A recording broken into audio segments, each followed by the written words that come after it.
la continuation de l'aménagement du Grand Mail, la deuxième partie, une somme de 150 000 € pour les jardins familiaux. Je ne vais pas faire de commentaires puisqu'il y a eu un conseil municipal spécial sur le sujet qui d'ailleurs a suscité un débat fort intéressant et animé et riche.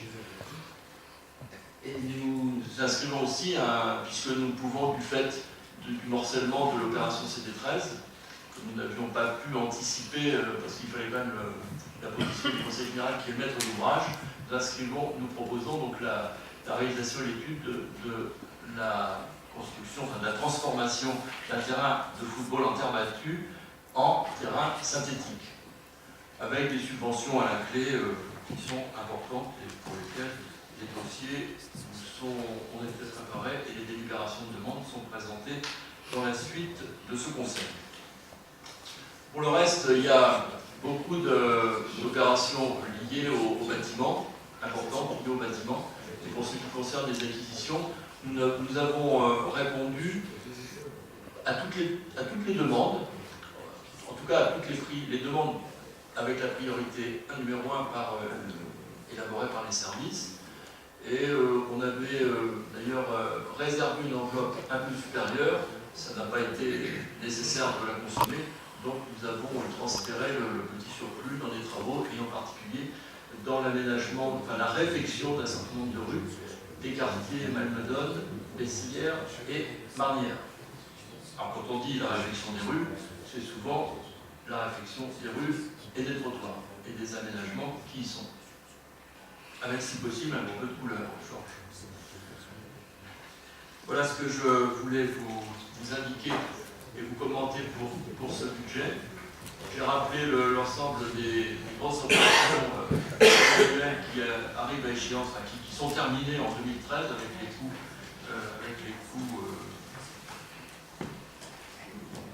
les coûts bruts.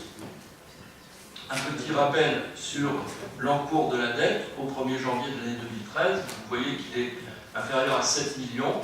Bien entendu, il devrait augmenter pendant l'année 2013 jusqu'au 31 décembre. Ce qui sera intéressant de faire, c'est de faire la dette nette de trésorerie, puisque comme on doit tirer des emprunts plutôt prévus pour des raisons d'environnement financier et bancaire, par sécurité, en fait, si on retirait la trésorerie au 1er janvier, on arriverait à 3 millions ici, l'encours de dette nette de trésorerie. Avant, on avait une trésorerie de zéro, comme on est obligé de l'abonder en tirant des emprunts par anticipation et de manière un peu contrainte, on aurait 3 millions de dette. Et ça risque d'être un peu la même chose au 31 décembre 2013. En tout cas, les prêts que nous avons contractés, même par anticipation, même avec quelques mois d'avance, sont réalisés à des taux inférieurs à 3% sur 15 ans, avec des taux variables, c'est l'Euribor 3 mois plus la commission de la banque, qui représente l'essentiel des frais financiers, et en tout cas on arrive à moins de 3% par an, d'une manière pérenne. Voilà les éléments que je voulais vous présenter ce soir. Je suis à votre disposition pour répondre aux questions. Et je vous remercie de votre attention. Madame Maléka. Moi, j'avais une question par rapport à ce nouvel investissement que j'ai trouvé dans le budget et que je n'avais pas vu dans le débat d'orientation budgétaire. C'est-à-dire le terrain synthétique au bout des clos. Je trouve qu'il est arrivé un peu comme un cheveu sur la soupe. On n'en avait jamais entendu parler. Je fais partie de la commission des sports. On n'a pas eu de commission à ce sujet. Donc la question que je pose ce soir, c'est comment ça se fait que c'est arrivé comme ça entre le débat d'orientation budgétaire et la préparation du budget. Alors, je ne peux pas dire la préparation du budget, parce que le débat d'orientation budgétaire, c'est quand vous avez déjà préparé le budget, mais je ne l'ai pas trouvé. J'avais bien trouvé, par exemple, la rénovation du mail, les transformations que vous aviez faites pour faire la deuxième partie de la réparation, la rénovation du mail. J'avais bien vu qu'est-ce qu'il y avait encore qui avait été proposé, le CD13, mais encore tout à fait ça. Mais là, je trouve que c'est un investissement énorme et qui arrive comme ça pendant ces temps difficiles. Est-ce que c'est vraiment nécessaire de partir sur un tel, investissement? Madame Malaquin, vous avez bien lu, vous avez fait le lien avec le CD13. Ce que vous devriez dire, c'est que la somme que je vous ai présentée sur le CD13 n'était pas de 1,1 million, mais de 1,7 million. Donc, comme il a été réduit, il restait non pas 600 000 euros disponibles, mais un petit peu moins. Disponibles net. Alors, les disponibilités ont été réparties sur 2 postes que je n'ai effectivement pas fait apparaître, parce que je ne pouvais pas les faire apparaître, mais qui étaient demandés depuis longtemps. En particulier de la voirie, la réflexion de voirie sur des quartiers, parce qu'il y a quand même 300 000 euros de voirie en plus par rapport au DOM.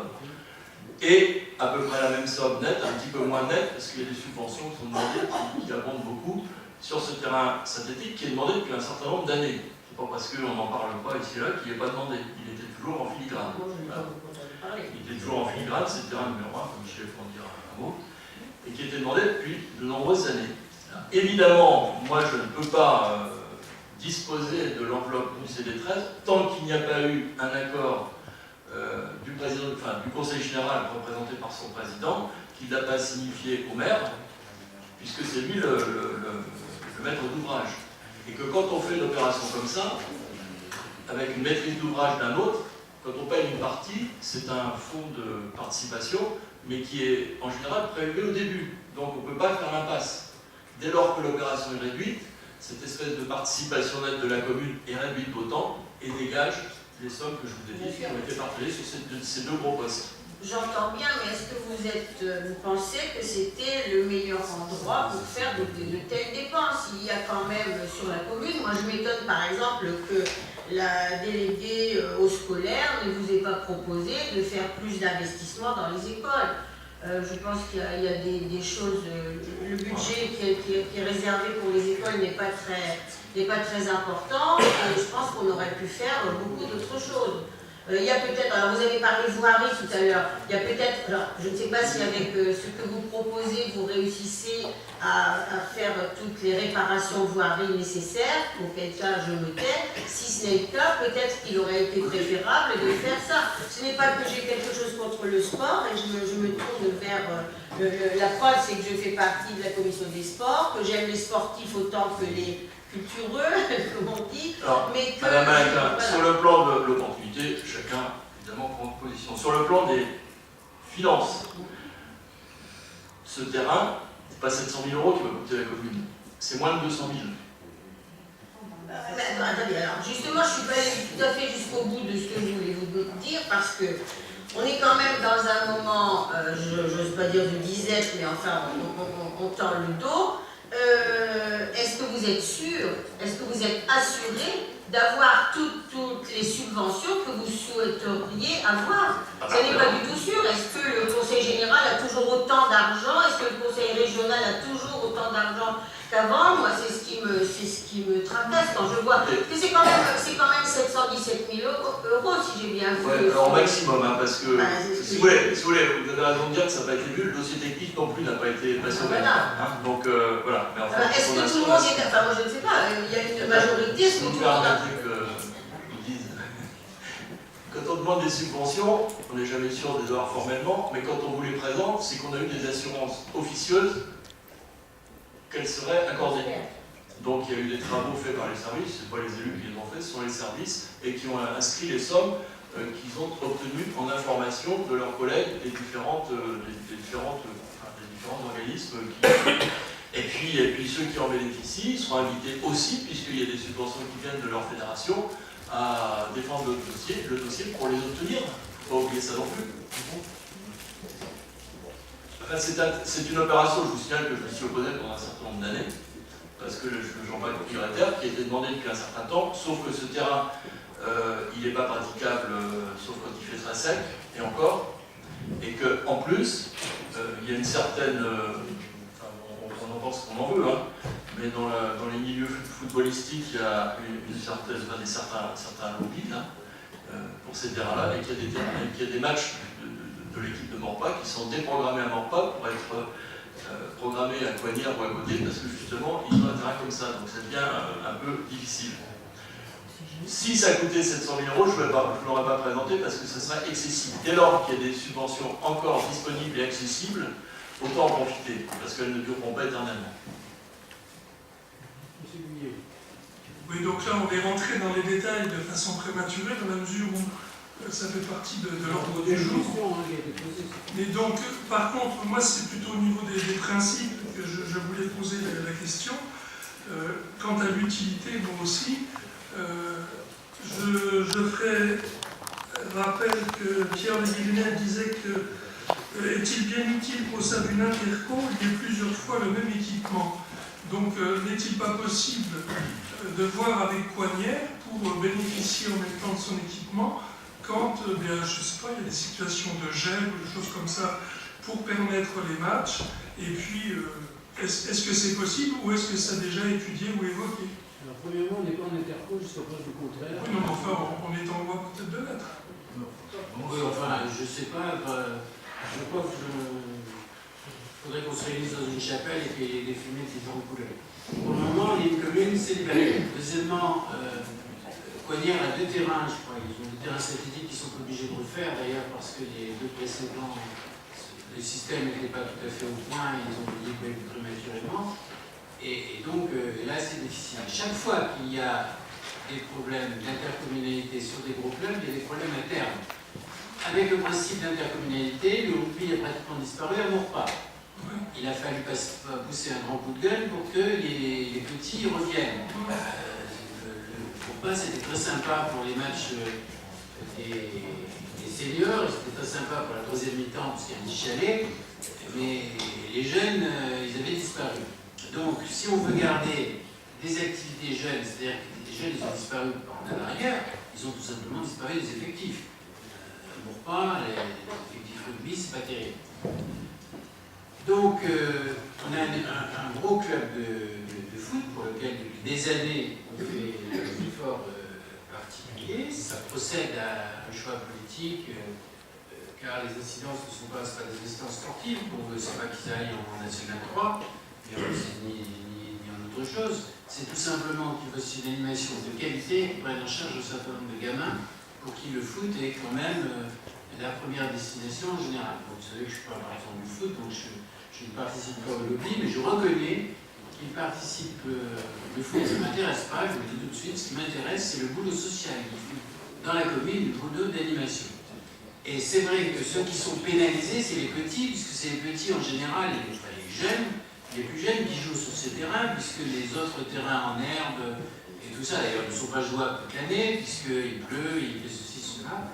Donc, c'est une aide, effectivement, à ce club qui demande ces terrains, ils en demandaient 2, hein, ils en ont un, et qui demande cela depuis des années. Et moi, j'invite à réfléchir pour le budget 2014, le fait qu'avec une nouvelle discipline au niveau du foot en particulier, qui permet d'en faire jouer encore plus, puisque maintenant il y a des terrains de foot à 5, il faudra prévoir, et ça permet de faire jouer beaucoup de jeunes sur les terrains de foot, il faudra aussi une politique d'animation vis-à-vis et toujours d'actualité vers la jeunesse, à penser à compléter cela. Alors je ne sais pas trop comment au point de vue spatial, au bout des clos, mais il faudra éventuellement penser à ça, sur une méditation qui seront proposées aux Maurepaziens pour 2014, puisque vous savez qu'en 2014, les Maurepaziens doivent avoir prononcé sur un certain nombre de choses. Donc, voilà, les histoires avec Coignères, après il y a des problèmes de transport. En plus, c'est des petits, il y a des problèmes de transport, il y a déjà des problèmes de transport dans la ville. On m'a demandé, je ne sais pas combien de fois, qu'il fallait pratiquement qu'il y ait un car qui fasse le tour des quartiers pour ramener les gars au bout des clos. Moi, je leur ai expliqué qu'ils pouvaient quand même marcher un petit peu. Mais alors, les faire aller à Coignères, c'est vraiment pas raisonnable. Parce qu'on serait vraiment obligé d'avoir un fonctionnement de gros coûts qui seraient des coûts de transport échelonnés sur tout l'après-midi. Bon, donc, ce qui motivait ma question, bon, apparemment, je n'ai pas été bien renseigné. Je pensais que c'était justement réclamé par la fédération, parce que des matchs d'adultes de niveau plus important étaient annulés dans le cas de terrains de mauvais état. Et c'est pour ça que j'émettais la possibilité que des adultes aillent jouer ailleurs, comme ça, mais bon, si c'est pour les mômes, le problème n'est pas le même. C'est plutôt destiné à ça qu'aux adultes. Ils ne jouent pas de toute façon, ces terrains sont polyvalents, polyusages, adultes et juniors, mais c'est surtout pour les juniors. On a pensé plus aux enfants qu'on pense aux seniors. Ok. Bon, ben, Michel, tu pourrais on parlera du budget au moment de... Juste poser encore une petite question.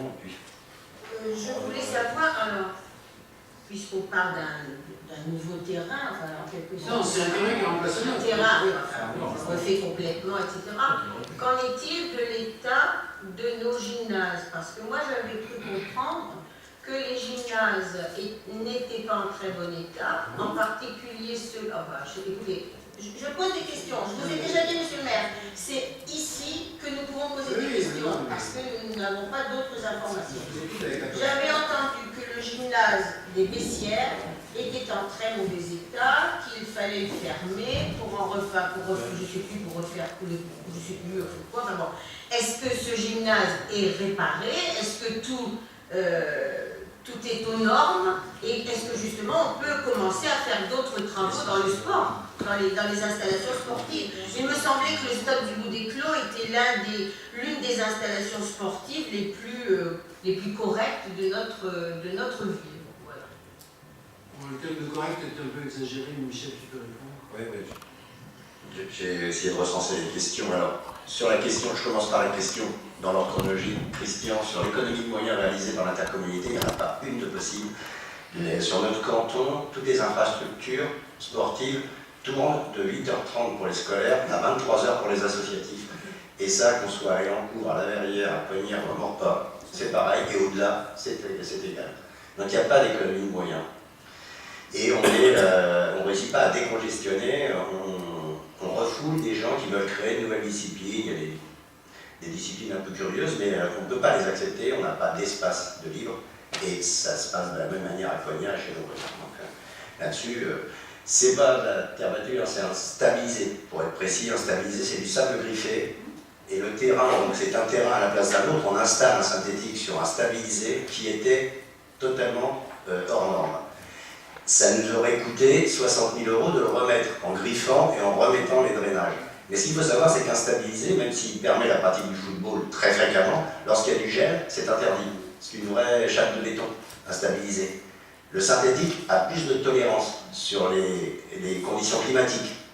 Oui, parce que le synthétique, c'est une herbe qui est à peu près haute de 7 cm, avec des granulés en dessous en résine.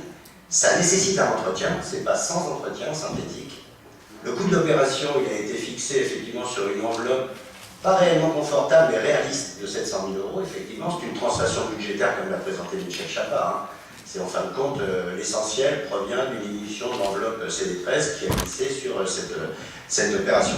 Ça fait 6 ans que le service présente le dossier, effectivement, et 6 ans qu'il n'y avait pas d'opportunité budgétaire pour réaliser cette opération. Là, il se présente une opportunité, il y a 4 demandes de subventionnement, mais moi, ce que j'ai comme chiffre sur le dossier technique que j'ai, c'est que l'opération, ça reviendra à 400 000 €, c'est pas à 200 000 €, on aura à peu près 300 000 €, je les ai les taquets, moi, sur les demandes. Il suffit pour nous, pour avoir la région et le département, puisque ça m'était demandé de savoir s'ils allaient se dérober, non, il faut signer des contrats d'utilisation avec les collèges et le lycée pour obtenir, c'est ce que demande la région et le département, même si on sait que le Bout des Clos est excentré et loin des collèges et des lycées, certainement, s'il l'utilise de temps à autre pour faire des tournois scolaires, très bien, ça suffira pour établir un contrat et ouvrir en bas ces subventions que vous verrez sur les points 13, 14, 15, 16, je crois, quelque chose comme ça.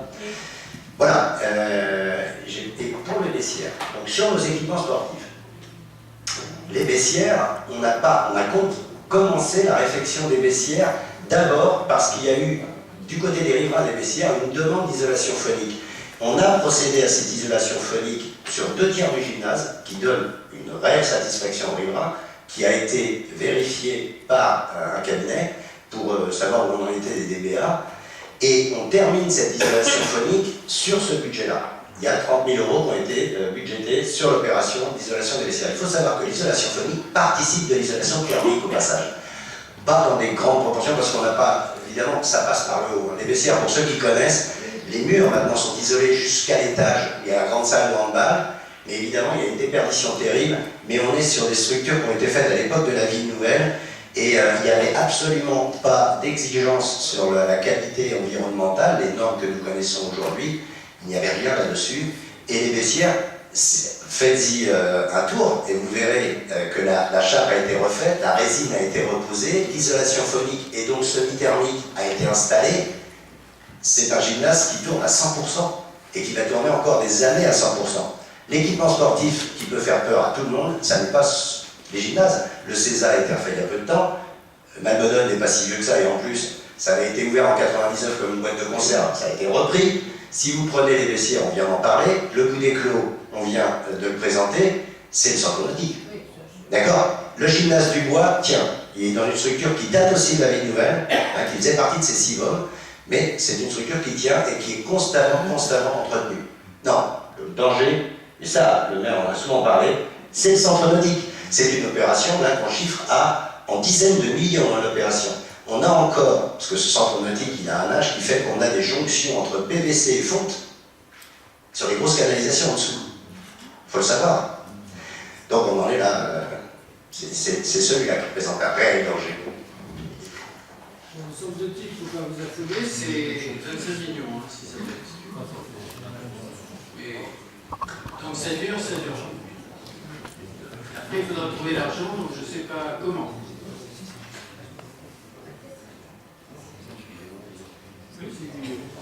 Oui, pour revenir sur le budget d'investissement, dans le compte-rendu précédent, Michel déclarait qu'il ne serait pas obligé de contracter de nouveaux emprunts. Et là, je vois que pour financer l'investissement, nous avons conclu 4 contrats de prêt sur 2 ans d'un montant total de 4,2 millions d'euros. Oui. Lui-même. Non mais on disait qu'on n'était pas obligé de contracter des emprunts. Ah ouais. Et là, on a C'est contracté. ce qu'on appelle par anticipation, donc on n'en a pas besoin de nouveau. Je n'ai pas tout compris. Alors, je ne ferai pas de commentaire, monsieur le membre de la commission des finances. Oui, non mais quand même. je peux aussi ne pas comprendre. Le raisonnement, je l'ai fait l'année dernière pour une durée de 2 ans. Et on a établi que pour l'ensemble des opérations qui étaient envisagées, il fallait emprunter 4 millions sur 2 ans. Donc nous avons, au printemps 2012, contacté les banques pour contracter des prêts sur 2 ans. Ça n'a pas été possible, c'était tout de suite pour rien. Avec l'incertitude de l'accès au crédit que vous connaissez, donc nous avons choisi de contracter pour 4 millions d'euros de prêts, 4 millions 2 d'ailleurs, exactement. 4,2 tout de suite. Par anticipation. On a signé tout de suite. Et il fallait les tirer tout de suite. Et à chaque fois qu'on a pu, on a essayé de retarder les échéances, et on a pu retarder les échéances pour 3 des 4 prêts à 2013. Donc les échéances sont 30 avril pour 2 d'entre eux, pour 1,7 million, et 31 mars pour le 3e, pour 1 million Crédit Agricole. Crédit Agricole, au mois de juin, il fallait tirer tout de suite. On est arrivé à tirer plus de 9 mois. On va essayer de pousser encore le plaisir, mais je crois qu'on n'y arrivera pas. Et on est obligé de tirer parce qu'on n'est pas sûr qu'ils reprennent si on ne les prend pas. Ils ont un système d'incertitude d'accès au crédit, et ce qui fait qu'il vaut mieux prendre tout de suite que. Mais c'est exactement les mêmes.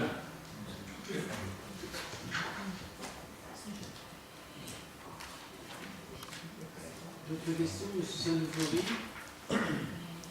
J'ai quelques mini-questions en vrac un peu à tout le monde. La première question, c'est sur les travaux. Quand vous parlez des travaux pour 6 385 000 euros, les grandes opérations, il y a des phases où il y a marqué RD 13 1 130 000 euros, R d'accueil 82 KE. Vous pouvez rappeler ce que veut dire KE pour qu'on soit bien clair?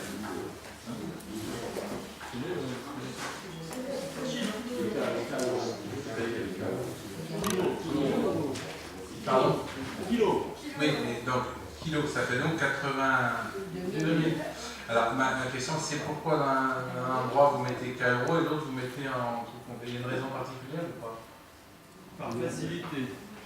Oui, ça complique. Non, mais la lecture, si c'était uniforme, ça plus simple. Moi, c'est mon avis maintenant. Parce que comme ça, on voit bien les comparaisons. Parce que là, on ne les voit pas trop. Donc, si je comprends bien, donc c'est 82 000 euros pour l'aire d'accueil des gens du voyage, 1000 clubs de 180 000, etc. Comme ça. Bon, merci. Deuxième question, il a été abordé du gymnase des Bessières, mais je me trompe peut-être, mais ça fait quand même un peu le serpent de mer pour l'isolation du gymnase des Bessières. Je crois que les débats ont compté depuis longtemps. Je vais vous répondre sur le gymnase des Bessières de manière très franche. L'isolation énergétique, on en a fait l'impasse complète dans la mesure où il faudrait reconstruire une coque pratiquement pour supporter les travaux du toit. Donc ça, c'est contraire à tout développement durable. Il faut faire la part du feu. Il y a un moment donné où on fait la part du feu. On l'a fait d'ailleurs avec le diesel il y a bien longtemps en France, en parlant de développement durable. Donc le gymnase des Bessières, si on veut un jour un gymnase isolé, comme on pense qu'il doit être isolé aujourd'hui, ben, il faudra le refaire. Le problème de refaire, c'est pas si simple que ça. Le refaire, c'est une somme accessible éventuellement à une commune, ça tourne autour de 4 millions d'euros un gymnase. Le problème, c'est que le refaire où? Parce qu'on ne peut pas l'arrêter pendant un an, c'est arrêter pratiquement le tiers d'activité de l'ensemble des associations qui sont réparties, comme vous le savez, sur 3 gymnases. Donc il faudrait trouver un terrain pour en construire un nouveau, détruire le gymnase des Bessières et faire autre chose là, faire une maison, faire n'importe quoi. Voilà, le système de passe-passe, c'est qu'il faudrait construire un gymnase, si vous voulez, des normes VVC, HPU, tout ce que vous voulez, performance énergétique, on n'arrivera jamais. Donc ça, on le sait, c'est pas la peine qu'on se batte. On l'a dit d'ailleurs il y a bien longtemps, quand l'étude a été faite, donc on n'a pas progressé là-dessus, puisqu'on a décidé de ne pas investir des sommes énormes au niveau de la charpente, parce que c'est de l'ordre de d'1 million à 1 500 000 euros. À neuf, on en a un pour 4 millions, donc ça commence à devenir grosse rustine sur du... Bon, le gymnase des Bessières, c'est un gymnase un peu rustine, c'est comme ça, mais il a une fonction, c'est la part du feu qu'on fait sur notre discours développement durable, parce que là on ne sait pas faire. Ou alors on va investir des sommes énormes, il y a aussi le problème du retour.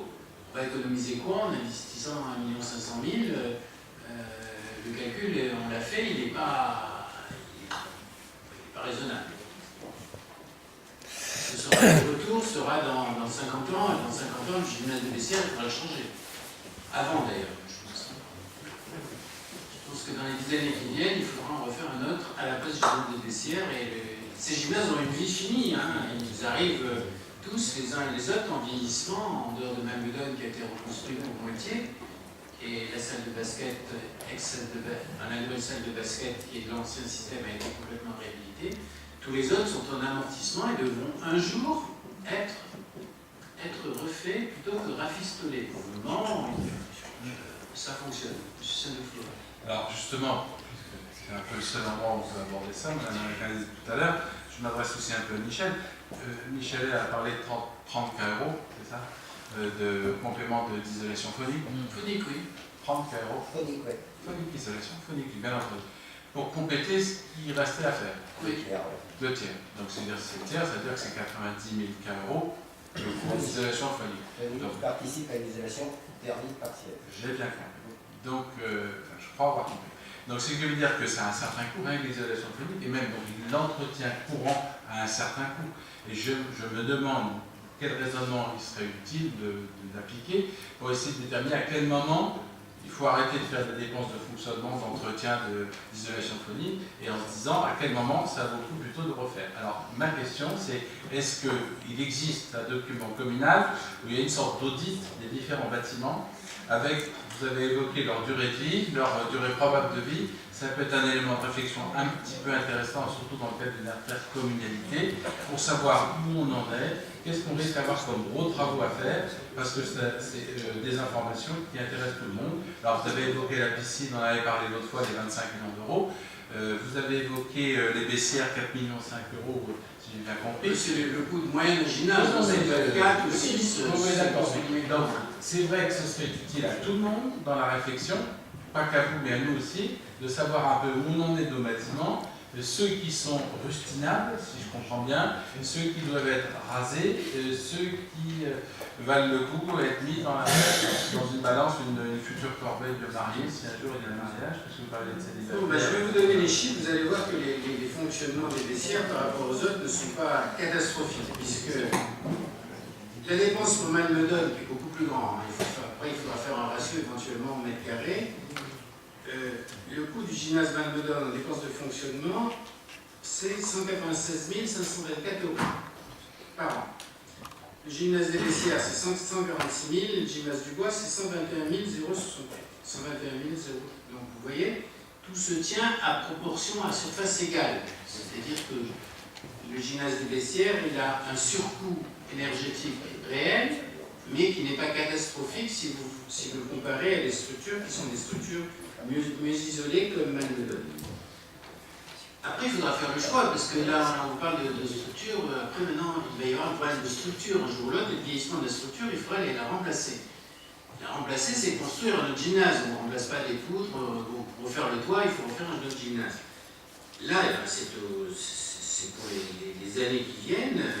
On peut imaginer que, de toute façon, le problème des gymnases, c'est qu'il faut en construire un autre avant d'abattre celui qui existe. Donc, il faut trouver à la fois les lieux. C'est pas le financement qui est le plus compliqué à trouver, parce que le financement, on sait à peu près à 500 000 € près combien ça fait. Il suffit d'aller dans n'importe quelle ville d'à côté, de voir un gymnase, on a des coûts moyens, des ratios. Le problème, c'est le problème de place, ça ne manque pas. C'est-à-dire que, voilà, où le mettre, le problème est où le mettre.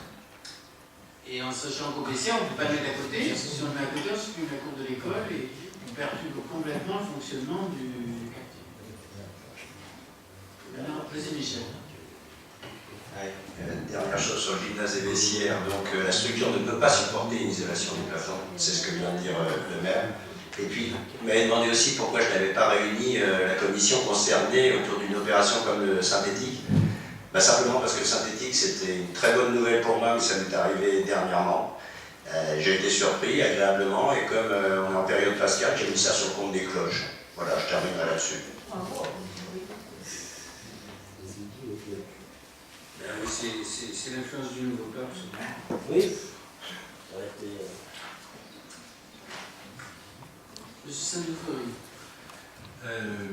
J'avais une autre question sur le CD13. Là, puisqu'il y a 1 million de programmés, est-ce que vous pouvez rappeler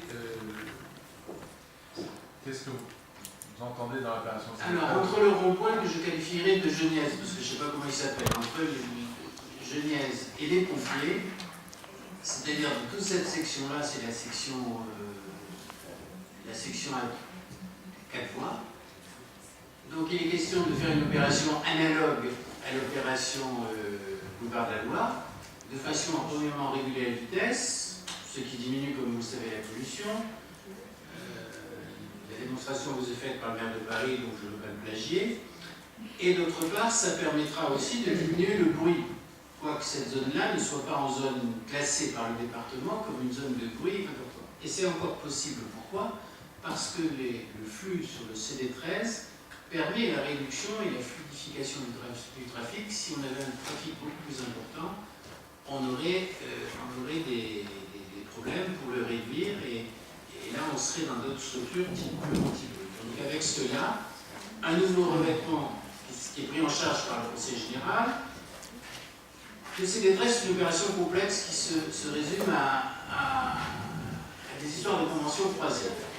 Le Conseil général va s'occuper de tout ce qui est le roulant, c'est-à-dire la structure du bitume. Nous allons aménager les ronds-points et on va trouver ensuite des conventions d'utilisation, puisqu'on est sur le territoire du Conseil général. On est sur un CD, je ne parle pas de la contrainte. On est sur un CD, et ça permettra aussi de supprimer un point noir, le point noir vraiment le plus dangereux de la commune. C'est juste après la Marnière, à l'angle de la rue 13 et de la rue et l'allée des Acacias, ce feu qui est un feu à 5 faces, qui ne fonctionne pas, c'est là où il y a eu des accidents les plus graves. Et donc on va faire un système de rond-point haricots qui permettra une bonne distribution et qui permettra surtout de réguler l'entrée de la Marnière sans passer par la contre-allée. Parce que la contre-allée n'est pas l'allée privilégiée pour aller à la Marnière, ce sera le CD13. Il y aura une entrée directe sur les parkings de la Marnière qui pose, comme vous le savez, un certain nombre de problèmes de fluidité. Pour le CD13, voilà en quoi consiste l'opération. Ensuite, il y aura 2 opérations pour plus tard de raccord, qui seront une opération de raccord au seuil de Maurepas, puisque au seuil de Maurepas, on sera toujours à 4 voies. Il faudra un jour changer la courbure du rond-point pour effectivement arriver à 2 fois 1 voie. Ça, c'est pas fait parce que c'est un travail compliqué qu'il faut faire avec le Conseil général et on n'est pas tout à fait d'accord là-dessus. Et ensuite, il y aura la même opération au-delà du rond-point Genièse, qui est une opération moins urgente car moins proche des habitations, qui sera ce qu'on peut appeler le 5e tronçon, puisqu'on a délimité ça en tronçon en fonction des difficultés. Voilà, c'est une opération qui est faite avec le Conseil général, qui nous presse un petit peu d'affaires parce qu'ils ont depuis 2 ans un programme de voirie, la réfection du CD13 en entier, c'est-à-dire en 4 voies. Bon, dans la mesure où on peut aussi limiter le bruit, on veut aussi faciliter la jonction de la ville avec la zone industrielle par des circulations lousses, par aussi des systèmes de passage piétons qui soient sécurisés, mieux foutus que ces feux qui sont un petit peu aléatoires. Donc ça permet de faire une jonction avec la zone d'activité. Tout ça et d'autre part de réduire la vitesse des voitures, parce qu'on s'est aperçu finalement que le boulevard de la Loire, c'était pas si mal que ça, et qu'en roulant à 30 à l'heure, on s'énervait beaucoup moins qu'en roulant à 50, ça faisait moins de bruit, moins d'agacement et finalement moins d'accidents. Alors là, la vitesse sera limitée, peut-être pas à 30 à l'heure, mais en tout cas certainement à 50. Et puis voilà, ça devrait fonctionner. On a fait les mêmes études cinétiques qui ont été faites que pour le boulevard de la Loire en termes de fluidité du trafic et d'écoulement du trafic.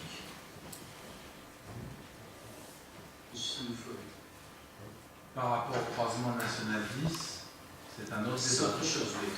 C'est pour 2022. Non, mais c'est vrai, non, c'est pas une telle. La nationaliste, c'est-à-dire le CD13 de l'autre côté, c'est-à-dire en bordure du relais du Béarn, pour bien situer les choses, le système de souterrain d'abaissement de la nationaliste et de passage sur le niveau de CD13 à la gare, avec des passages piétons et des passages tout à fait maîtrisés en termes de vitesse, puisque la circulation de la nationale se fera par en dessous, c'est pour, dans ce qui nous a été présenté dernièrement, c'est pour 2022, et c'est surtout lié à la réalisation de l'agrandissement du passage souterrain sous les voies ferrées, par l'agrandissement de ce passage ou par un autre passage qui permettrait des gabarits plus importants, en particulier les gabarits des transports en commun qui pourraient passer, mais pas des gabarits de gros camions, c'est-à-dire que je crois que ça irait jusqu'à 18 tonnes ou un truc comme ça, je me souviens plus. Enfin, de toute façon, il y aura une continuité entre le Mini de Saint-Denis, la Verrière, Coignères et Maurepas. Et ça, c'est dans les plans qui sont faits d'investissement par l'État, la région et tout ce que vous pouvez imaginer que l'organisme, c'est pour 2022. C'est d'ailleurs une date qui existe depuis, ça fait 10 ans qu'on dit toujours 2022. Et là, ça se précise puisque nous avons trouvé un accord avec la Ville Nouvelle pour faire démarrer les travaux du doublement du pont Guichouler en 2015 avec le transport en site propre sur le boulevard Guichouler et au-delà sur les Lancourt jusqu'au point des Lions tout au moins. Ça, c'est pour 2015-2016. On commence par là. Et ça, pourquoi on a ça en réalité? Parce que vous savez, c'est toujours la même chose. On a ça parce qu'il y a une grosse opération de logement à la Verrière de 1500 logements. Et c'est comme ça pousse au niveau du logement. Ils sont bien obligés de lâcher au niveau des infrastructures. Parce que là, on va. Je le fais plein, hein. On ne peut pas en rentrer plus. C'est plus 800 logements à Elancourt qui vont bien aller quelque part travailler. Un petit peu sur Trappes, un petit peu sur chez nous et le reste, je ne sais pas où. Eh ben, ça va faire des circulations en plus, donc il faut que ce soit le transport en commun, puisque ça passe déjà plus depuis longtemps. Et le transport en site propre permettra, en tout cas aux gens qui viennent de loin, d'avoir des autobus qui arrivent à l'heure à la gare et qui ne sont pas pris dans les embouteillages des voitures qui vont, elles, beaucoup plus loin. Oui. Alors, je prie la question. Tu dis donc doublement, si j'ai bien compris, du pont Guichouler, afin de faire en sorte qu'il y ait du transport si propre.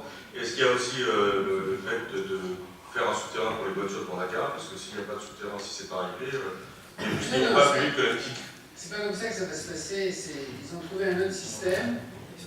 Il y a une partie de la circulation de voitures qui est dédiée le long de la passerelle, c'est-à-dire avant la gare.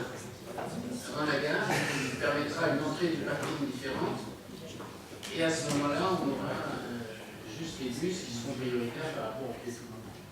Non, on ne fait pas de souterrain, parce que les problèmes des souterrains, ça fait plusieurs souterrains. Non, mais tu vois le souterrain que ça fait, il y en a un autre à 50 mètres. Il y a un détournement de voie, enfin dans les plans qui nous ont été présentés, qui ne sont pas encore des plans d'exécution, mais les principes sont bien. Et je comprends d'autant mieux ce qui a failli se passer avec la passerelle, quand il y avait des questions de la supprimer. Il y avait une idée derrière la tête, c'était effectivement de mettre une voie. La voie, elle sera arrêtée, maintenant, elle sera plus à la place de la passerelle. C'est difficile à déchiffrer quelques années après, on comprend d'un coup les blocages qu'il y a eu quelques années avant, parce qu'il y a des idées qui sont partagées de tout ça. Voilà. Y a-t-il d'autres questions sur les investissements ou le fonctionnement? Alors, s'il n'y a pas de questions, je mets le budget. On commence par les taux d'impôt. Je ne change pas les taux d'impôt, mais il faut les revoter. Alors, on les revote et la taxe d'habitation 18,98, taxe sur le foncier bâti 19,50, taxe sur le foncier non bâti 92,59. Voilà, ces taux sont inchangés. Monsieur Sanoufori. Donc je repose la question pour être clair. Les taux sont inchangés, mais les bases augmentent de 1,8. Vous êtes d'accord? Donc pratiquement c'est une augmentation de 1,8 pour la population. Qui correspond, paraît-il, d'après ce que dit l'État, à l'augmentation du pouvoir d'achat des gens. Non, l'inflation. L'inflation, comme c'est compensé. Alors, si on veut rester à un coût constant, on se fait harakiri, parce que si vous additionnez 1,50 sur 6 ans, c'est diminuer les recettes de la taxe d'habitation d'environ, cumulé, ça doit faire plus de 13%. Donc, 13% de moins, on ne fait plus rien.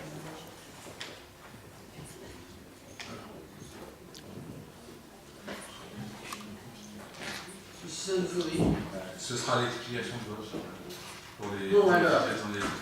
On est aux explications de vote sur le vote des taux. Je vous redonne la parole. Donc on s'abstient. On s'abstient pour Ok. les fixations des taux. Alors, elle a dit qu'elle s'abstenait ou qu'elle ne s'abstenait pas? J'ai pas entendu. Alors, qui vote contre? Qui s'abstient? Alors, 2, 4, 5. Le reste, il faut supposer voter pour. Alors, nous passons maintenant au vote de fixation des taux de la cotisation foncière des entreprises. Elle ne change pas non plus, elle est de 23,83. Même chose, hein, c'est actualisé, alors là c'est encore plus compliqué que le reste. Alors, qui est pour? Qui est contre? Qui s'abstient? Ok, même chose, le reste est supposé voter pour. Les ordres ménagères, pas de changement non plus. 8, 19. Même chose. Là, il n'y a pas d'augmentation de 1,8. Si, c'est sur la base foncière. C'est sur la base foncière. Ah oui, ça c'est pas décidé par nous. Pas la critique. Je dis. L'explication, c'est que ça correspond quand même à l'augmentation des taux. Alors, qui est contre? Qui s'abstient? 5. Le reste, il faut supposer voter pour. Alors, le budget primitif. Là, j'en arrive au budget primitif. On vote en global ou 33 598 173,89 € pour le fonctionnement, 13 501 020,50 € pour les investissements. Alors, il y a des explications de vote. Alors, on va passer. Explication de vote. Nous allons voter contre. Au niveau du budget de fonctionnement, c'est toujours pour les mêmes choses. On répète chaque année la même chose, mais voilà, on pense que la commune peut faire des efforts pour réduire ses dépenses sans pour autant porter atteinte à la qualité des services publics. Les dépenses du personnel sont en augmentation constante, même si vous êtes resté dans une certaine enveloppe, mais elles obèrent de plus en plus le budget de la commune. On en a déjà parlé aussi, en particulier pour le DOM. Donc, nous pensons qu'il faut réfléchir à une réorganisation des services municipaux, j'ai déjà dit l'année dernière. Et il n'est évidemment pas question de se séparer des agents en place, mais de réfléchir à une meilleure organisation des services. Qu'a-t-il été fait depuis l'an dernier? Voilà. Alors, l'an dernier, nous avions voté les investissements qui étaient proposés parce qu'il nous apparaissait nécessaire d'accompagner les projets présentés. La plupart d'entre eux étaient des investissements que nous réclamions depuis longtemps. Cette année, par rapport à ce que j'ai dit tout à l'heure, et en particulier pour le fait que ça n'a pas été présenté précédemment, alors nous savons bien que les élections sont proches et qu'il faut donner des gages à de futurs électeurs, mais nous pensons que c'est pas très raisonnable de faire de telles dépenses dans cette période, surtout quand les écoles mériteraient d'être rénovées. J'ai vu qu'on se contentait de refaire quelques sanitaires et d'acheter des tableaux interactifs. Je pense que les parents apprécieront et donc cette fois-ci, aussi pour le fait que nous ne sommes pas sûrs de recevoir toutes les subventions, j'en ai parlé tout à l'heure, donc nous ne voterons pas le budget cette année. Mais je ne voudrais pas vous piéger, mais vous oubliez une chose, c'est qu'il y a le budget des associations et des subventions. Donc là-dessus, vous n'allez pas voter contre. Alors donc il faut dire que... Ah bah oui, mais vous voyez, je vous tends la perche. C'est gentil, monsieur le maire, mais d'habitude, vous faites toujours non, il est le vote du budget un budget de fonctionnement. Oui, mais il y a une page à part pour les... Elle existe, la page. Donc évidemment que nous allons voter les subventions, je les ai regardées, elles ont été validées par les offices et donc je les vote, nous les voterons, mais pour le reste du budget, nous voterons pas. Voilà. Donc, ça nous faudrait. Alors, parler d'explication de vote, nous voterons contre. D'abord, sur les problèmes de forme habituels, on estime qu'en 4-5 jours, on n'a pas le temps de malaxer des centaines de pages et d'assigner toutes les informations que vous nous délivrez. Ensuite, nous regrettons de faire partie de la commission des finances. Même s'il y avait un comité consultatif des finances, ce serait une solution qui nous permettrait d'en faire partie, ce ne serait pas idiot. Nous n'en faisons pas partie. Donc, sur les problèmes de forme, déjà, nous nous opposons. Sur l'impression globale du budget, bon, c'est pas une critique globale parce que c'est pas facile de faire un budget par les temps qui courent.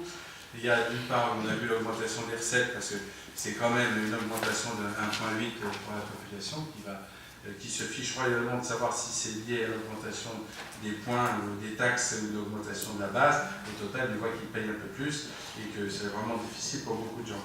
En ce qui concerne la globalité du budget, il y a des points sur lesquels nous avons quand même plus que d'opposition ou des interrogations puisqu'on découvre le terrain synthétique, puisque même M. Hay n'en était pas sûr il y a encore 15 jours. Nous, alors, on était totalement ignorants il y a 15 jours. C'est vrai que, bon, on se pose des questions sur ce terrain synthétique. Si j'ai bien compris qu'il avait une utilité, c'est la mécanique qui fait que ça arrive à toute vitesse qui nous surprend. Sur le CD13, on a déjà payé plusieurs fois le CD13, améliorer les choses, et c'est toujours pas extraordinaire. Il y a des problèmes globaux de circulation, de vitesse et de sécurité, ça on en est bien conscient, mais je pense qu'il faudrait d'une manière générale que la circulation qui va sur la zone d'activité soit détournée de ce tronçon du CD13, ça réglerait une partie des problèmes. Ensuite, pour la limitation de la vitesse à 30 km/h, je pense que ce serait une bonne chose, et je salue le travail fait pour le voir, c'est un travail remarquable, je suis d'accord avec vous, parce que vraiment ça a réglé plein de problèmes et on a eu que des bonnes surprises sur cet aménagement. Donc c'est très bien. Alors en ce qui concerne la globalité des dépenses, essentiellement l'investissement, on a quand même un peu l'impression que c'est des dépenses d'opportunité, c'est-à-dire qu'elles sont décidées un peu en fonction des événements, des aléas qu'on ne maîtrise pas toujours.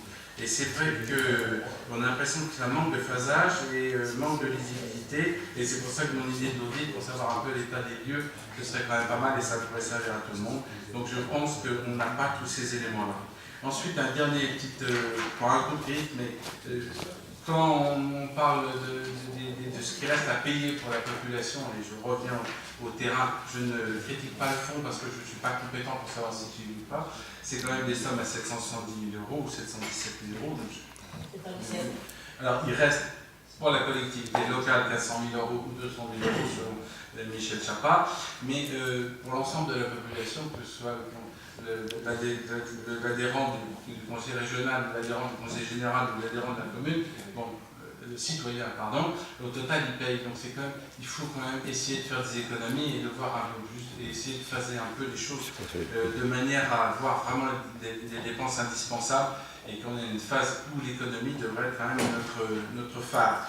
Et économie et ne pas tenir compte tout le temps du raisonnement de subvention qui, à mon avis, pollue le débat, parce que des fois on a l'impression qu'on a une subvention et que c'est une opération à faire. Mais ce n'est pas une critique globale de ça, mais c'est vrai qu'il faut sortir de notre raisonnement, on n'a plus que ça à payer, parce que finalement c'est quand même les collectivités qui paient. Voilà, donc pour toutes ces raisons-là, je reprends une partie de ce qui a été dit sur les économies, mais surtout les problèmes de forme aussi, nous votons contre. Monsieur Chapa voulait dire un mot. Je veux dire deux mots. On ne recommence pas le débat, on est aussi Je ne recommence pas le débat ni autre chose, mais je souhaite dire un mot. Deux mots. Premièrement, sur le plan formel, la Commission des finances n'a reçu depuis 1 an, où les mêmes ont fait les mêmes remarques. Nous n'y sommes pas, donc on n'a pas les informations suffisantes, etc. L'opposition a représenté à la Commission des finances, je le souligne, et je n'ai reçu aucune demande de participation de quiconque autre, hormis M. Allaire, à la Commission des finances. On peut toujours demander à être entendu ou à participer à la Commission des finances. C'est écrit dans le règlement intérieur et je ne le souhaite pas, je le rappelle. Alors, il y a des... Ça, je ne suis pas d'accord d'entendre ça, monsieur Chapa, On parce ne recommence pas un débat polémique. nous l'avions demandé déjà il y a au moins 2 ou 3 au début même du mandat. Nous avions demandé à la Commission des finances, vous avez dit que ça n'était pas possible. Madame Madame Alec, Alec voulait y aller, non mais... Vous avez envie de vous fractionner en combien vous êtes 7? Oui, mais bon, Ça va faire 7 de la minorité parce que vous représentez chacun un groupe, vous toute seule. Alors, deuxièmement, en dehors de ces questions formelles et d'alibi pour justifier je ne sais pas quoi, enfin, qui est fort désagréable à entendre de la part de celui qui anime la Commission des finances, je le souligne, sur le plan général. On peut toujours demander de ne pas investir. C'est clair. On peut demander de ne pas investir. On peut demander de réduire de moitié, de diviser par 3 les investissements. Comme ça, la population ne sera pas appelée à la contribution. Mais simplement, on est dans un pays qui a besoin d'investir. Je vous signale que le pari du président de la République de réduire les déficits dont il a hérité et de ne pas injecter de fonds publics dans l'investissement aboutit à ce qu'aujourd'hui, on est en panne de croissance.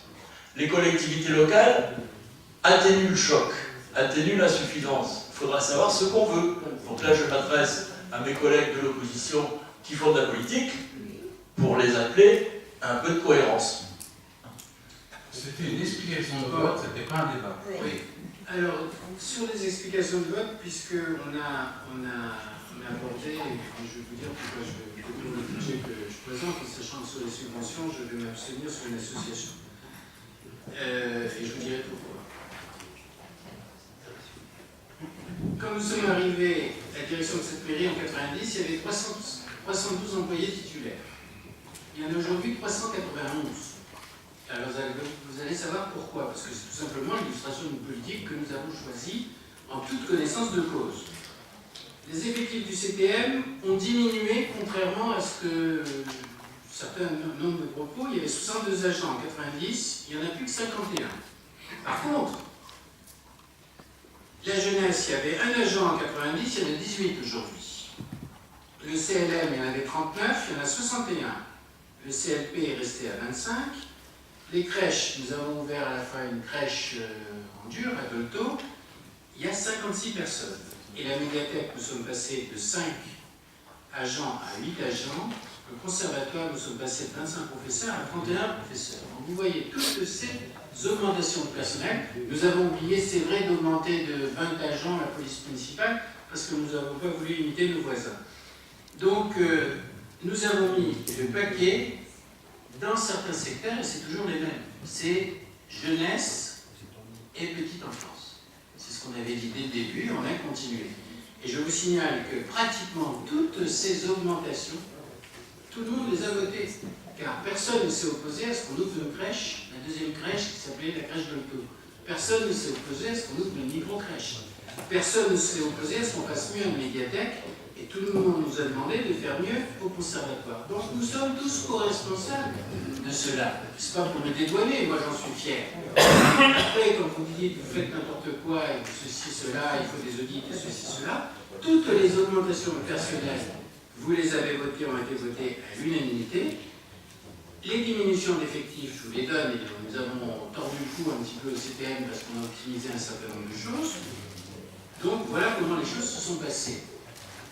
Nous sommes aujourd'hui à 391 agents, nous étions 312 en 90, mais vous voyez que les augmentations portent uniquement sur tout le secteur qui s'adresse à la population, c'est-à-dire à la famille, au travers des jeunes. Et vous voyez, au niveau des sports, on n'a pas tellement augmenté. Je crois qu'on a augmenté de 2 postes au niveau des sports. Je n'ai pas tout à fait le chiffre exact parce que c'est difficile de s'y retrouver dans ceux qui existaient dans le CA de 90. Je dis bien 90, c'est pas possible de 89. Donc voilà ce qui explique ce qui se passe au niveau du personnel. C'est tous des choix que nous avons fait ensemble et la plupart de ces choix, on les a votés à l'unanimité. Les diminutions d'effectifs, on les a faites au bout et les faire, c'est-à-dire au CTM. Comme on vous l'a dit, on est passé de 72 agents à 51. J'ai oublié les 18 agents qui sont passés aussi à la CEMO par l'opération de privatisation de la cuisine, enfin privatisation municipale de la cuisine, qui sont passés de l'autre côté, qui ne figurent pas aux effectifs. Voilà comment ça s'est passé. Donc nous sommes tous co-responsables, je ne sais pas comment dédouaner, moi je suis fier de cela, parce que c'est ce qu'on avait voulu faire, et ce dont on a toujours parlé. Pour le reste, je n'ai rien à ajouter. Alors, Nathalie. Oui, alors moi, n'étant plus vraiment élue de la majorité ni élue d'opposition, je ne sais plus bien trop. Pardon? C'est au PS quand même. Ah oui, mais c'est pas la même chose. Je vois pas trop le rapport. Oui, voilà, c'est la même. Je vois pas trop le rapport. Donc, j'ai plus les documents non plus, je les ai en même temps que l'opposition, donc j'ai pas le temps. Ouais, bah oui. Donc j'ai pas vraiment le temps, donc je m'abstiens sur tout l'ensemble du vote. Voilà. Pierre, dernière intervention. Oui. Pierre. Je peux dire d'autres choses. D'abord que la minorité ou l'opposition ne vote pas le budget, c'est un chose directement, sinon, selon nos coutumes, même si je ne les trouve pas toujours bonnes, ce ne serait plus une opposition. Encore que le passé a montré que parfois, il y avait des votes qui pouvaient témoigner du fait que nous trouvions des points d'accord, ce qui est plutôt satisfaisant, quelles que soient les positions des uns et des autres. Deuxième chose, d'abord, moi je vais remercier les services qui ont travaillé sur le document. Je remercie aussi Michel, parce que comme j'ai le souvenir d'avoir dans une ville qui était certes plus grande, mais ça ne change pas grand-chose, gérer le budget pendant 6 ans, je sais qu'on est censé traduire une politique qu'une majorité a décidée, mais en général, on prend aussi tous les coups. Alors je voudrais juste dire 3 choses.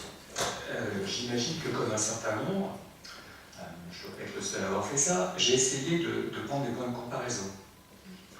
Internet, c'est facile, donc je suis allé voir le budget la façon dont présentaient un certain nombre de communes de la même strate démographique que nous, proches ou lointaines, leur budget. Et c'est assez édifiant parce que ça permet quand même de relativiser un peu les choses. Première chose, la pression fiscale, objectivement, ici, elle est modérée. Et j'apprécie la nuance de Jean Sanouchori tout à l'heure, parce que